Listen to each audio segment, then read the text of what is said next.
Iran, America, Israel యుద్ధం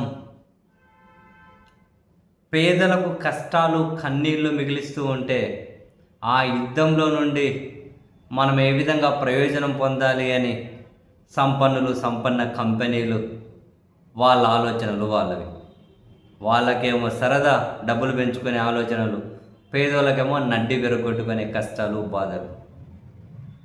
America అధ్యక్షుడు, Russia అధ్యక్షుడు ఫోన్లో మాట్లాడారట. మాట్లాడిన తర్వాత అమెరికా నుంచి ఒక ప్రకటన వచ్చింది. వెనిజులా చమురును ప్రపంచానికి పంపిస్తాం, ఏం టెన్షన్ పడకండి అని ట్రంప్ అంటూ ఉన్నారు. అంటే ఇప్పుడు డిమాండ్ ఉంది, క్రూడ్ ఆయిల్ ధరలు పెరిగినాయి, సో వెనిజులా చమురు పక్కన తీసుకొచ్చి అమ్ముకొని మనం క్యాచ్ చేసుకుందాంలే అని ట్రంప్ ఆలోచన. అక్కడ పెట్రోలియం కంపెనీల సంపద పెంచేకి, చమురు కంపెనీల సంపద పెంచేకి. ఇటు రష్యా నుంచి ఒక ప్రకటన వచ్చింది. యూరోప్ కంట్రీలకు అవసరమైతే మేము సరఫరా చేస్తాం, ఈ సెకండ్ అయినా మీకు ఇవ్వడానికి సిద్ధంగా ఉన్నాం, టెన్షన్ పడకండి, గ్యాస్ అయినా చమురైనా అన్నారు. ధరలు పెరిగాయి, సో దీని నుంచి మనం డెఫినెట్లీ డబ్బులు బ్రహ్మాండంగా సంపాదించవచ్చు అని చెప్పి రష్యా ఆలోచన. కానీ ఇక్కడ సామాన్య జనం మన దగ్గర నుంచి మొదలెడదాం. గ్యాస్ లేదు, పెట్రోల్ చమురు, పెట్రోలు డీజిలు ఏ సెకండ్ రేట్లు పెరుగుతాయో తెలియదు, కమర్షియల్ గ్యాస్ సిలిండర్లు లేవు, సరఫరా చేయట్లే, హోటల్స్ బంద్ చేస్తూ ఉన్నారు. దాని మీద ఆధారపడి బతికే చిన్న చితక జీవులు నాశనం అయిపోతూ ఉంటారు. ఒక ఈ రంగమైన ఇప్పుడు ఇరాన్ యుద్ధంతో హార్మోజ్ జలసంధి ఇబ్బంది అయితే, ఒక చమురు నౌకలైన ఇబ్బంది పడేది, సరుకు నౌకలు. మన విశాఖపట్నం నుంచి 10,000 కంటైనర్లు ఫార్మాకు సంబంధించిన ప్రోడక్ట్లు అయితే ఏముంది, సీ ఫుడ్ రిలేటెడ్ అయితే ఏముంది, జీడిపప్పు రిలేటెడ్ అయితే ఉంది, 10,000 కంటైనర్లు వెనక్కి వస్తూ ఉన్నాయి. ఎవరు ఇబ్బంది పడిపోతారు? కింది స్థాయి వాళ్ళే కదా ఇబ్బంది పడిపోయేది.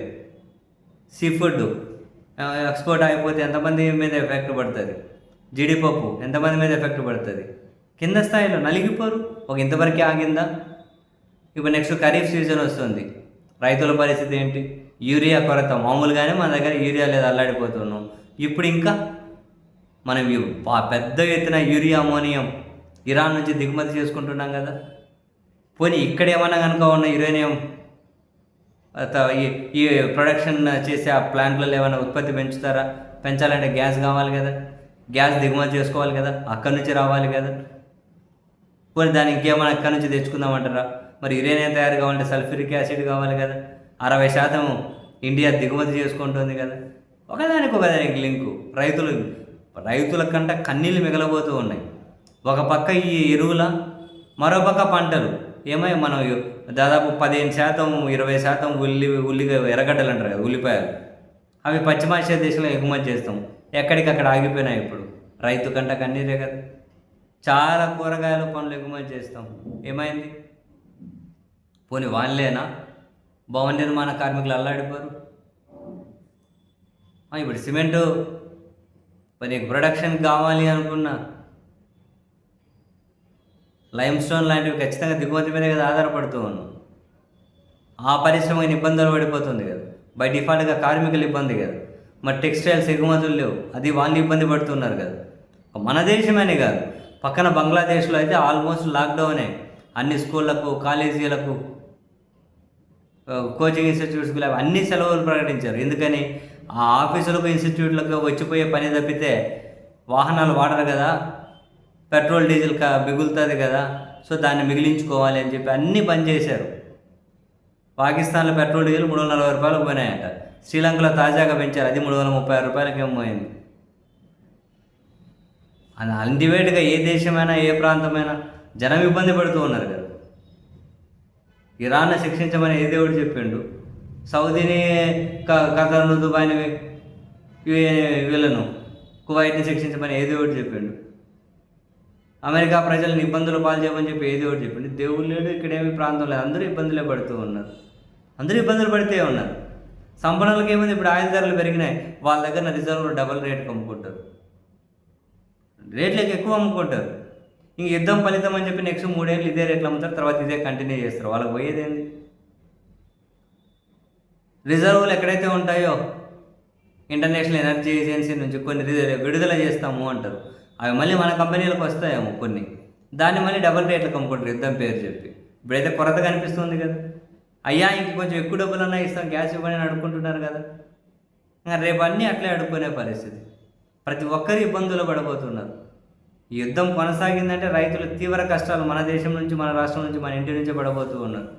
మనందరికీ ఆ ఎఫెక్ట్ స్టార్ట్ అయింది కదా, కుప్పగూలిపోతూ ఉంది ప్రపంచం అంటే ప్రజలు. ఇటువంటి కష్టాల్లో నుంచే సంపన్నులు వాళ్ళ సంపద మరింత పెంచుకొని ఆ చెలగాటం ఆడుతూ ఉన్నారు. ఎప్పటికైనా కూడా కార్పొరేట్ ప్రపంచాలు రాజ్యమేలితే ఫలితాలు ఈ విధంగా ఉంటాయి. కార్పొరేట్ ప్రపంచానికి కనుక మద్దతు ఇస్తే పరిణామాలు ఈ విధంగానే ఉంటాయి. కార్పొరేట్ మైండ్ సెట్ ఉన్నాడు, కార్పొరేట్లకు వంద పాడేవాడు కనుక అధికారాలు చలాయించుకుంటూ ఉంటే, పాలన అటువంటి వాళ్ళ చేతుల్లో ఉంటే దేశంలో అయినా ప్రపంచంలో అయినా జరగబోయే పరిణామాలు ఇట్లే ఉంటాయి. ఇది ఒక శాంపుల్ మాత్రమే. ఎన్ని కష్టాలైనా పడతాం, అదిగో ఈ నాయకుడికి మతం కోణంలో మద్దతు ఇస్తాం. ఎన్ని ఇబ్బందులైనా పడతాం, అదిగో ఈ నాయకుడికి ప్రాంతం కోణంలో మద్దతు ఇస్తాం. ఎన్ని ఇబ్బందులైనా పడతాం, అదిగో మేము వాడిని ద్వేషిస్తాం, వీడిని ప్రేమిస్తామని కారణాలు చెప్పకుండా కొన్ని పిచ్చికి రీజన్ చెప్పి మద్దతు ఇచ్చే వాళ్ళకి ఆ చెంప ఈ చెంప పగలదన్నాను. 4 రోజులు తిండి లేకుండా వాళ్ళు ఒక రూమ్లో వేసి తాళం వేయాలి. ఇటువంటి వాళ్ళను మనకు రూమ్లో వేసి తాళం వేయాలి. అప్పుడు అర్థమవుతుంది యుద్ధం ఏంటి, దాని పరిణామాలు ఫలితాలు ఏ విధంగా ఉంటాయి అని. అన్ని రకాల జనము నాశనం అవ్వబోతున్నారు. కానీ సంపన్నులు సంపద పెంచుకునే ఆలోచనలు చేస్తూ ఉన్నారు. యుద్ధాలు వాళ్ళకి చెలగాటం, బ్రహ్మాండంగా డబ్బులు వెనకేసుకోవచ్చు అని. పేదోడికి నలిగిపోతున్నారు. మన కళ్ళ ముందే వీడు మా ఇంట్లో మీ ఇంట్లో గ్యాస్ లేకపోతే ఏం చేస్తారు? మన కళ్ళ ముందు హోటల్ బంద్ చేసుకుంటున్నారు కదా. బెంగళూరు హోటల్స్ అసోసియేషన్ అఫీషియల్ ఒక ప్రకటన రిలీజ్ చేసింది కదా, ఈ రోజు నుంచి బెంగళూరు హోటల్ బంద్ అని. ఇక్కడ కమర్షియల్ సిలిండర్ లేవు. తిరుపతిలో అసలు కమర్షియల్ సిలిండర్లు సప్లై ఆపేసిండ్రు కదా. దాని హోటల్ మీద, రెస్టారెంట్ల మీద ఆధారపడి బతికే కుటుంబాలు ఎన్ని?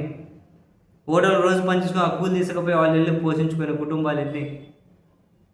జీవితాలు ఏమంతా అందరి అద్దాల మేడల్లోనే ఊహించుకోకండి. ఇటువంటి జీవితాలను ఒకసారి వీళ్ళ కోణంలో ఆలోచించి చూడండి. ఎన్ని దారుణమైన పరిణామాలు యుద్ధం మిగిలిస్తుందో. అయినా కూడా యుద్ధానికి మద్దతు ఇచ్చేవాళ్ళు కొందరు. దానికి వాళ్ళు చెప్పే కారణాలు చూస్తే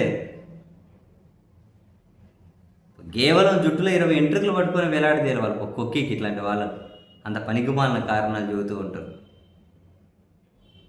జనం ఆలోచించాలి. జీవితాలు ఎంత నాశనం అయిపోతున్నాయో, ఎలాంటి నిర్ణయాలు, ఎలాంటి పాలకులు, ఎలాంటి సంపన్నులకు మద్దతు ఇస్తూ ఉన్నారు, ఎవరి ప్రయోజనాల కోసం యుద్ధాలు జరుగుతాయో జనాలు కూడా తెలుసుకోవాలి. మీరు కూడా చర్చించండి 10 మందితోటి. మీరు కూడా 10 మందితో చర్చించండి. ఎలాంటి ఇంపాక్ట్ చూపెడుతుందో 10 మందిని ఏదైనా ఎడ్యుకేట్ చేసే ప్రయత్నం చేయండి. జనం నాశనం అయిపోతారు. ఇంక ఈ యుద్ధం ఇంకో 4 రోజులు కొనసాగింది అనుకో, ఇప్పుడున్న స్థాయిలో 10 రోజులు కొనసాగమని. ఈ 10 రోజులకే క్రూడ్ ఆయిల్ మీద క్రూడ్ ఆయిల్ ధరలు ఒక బ్యారెల్ మీద దగ్గర $32 ఎక్స్ట్రా పెరిగిపోయినాయి. డిఫైన్ చేయలేని కష్టాల్లో పాలవుతారు. యుద్ధం త్వరగా ముగియాలని చెప్పి కోరుకోవాలి. ఏం చేస్తాం?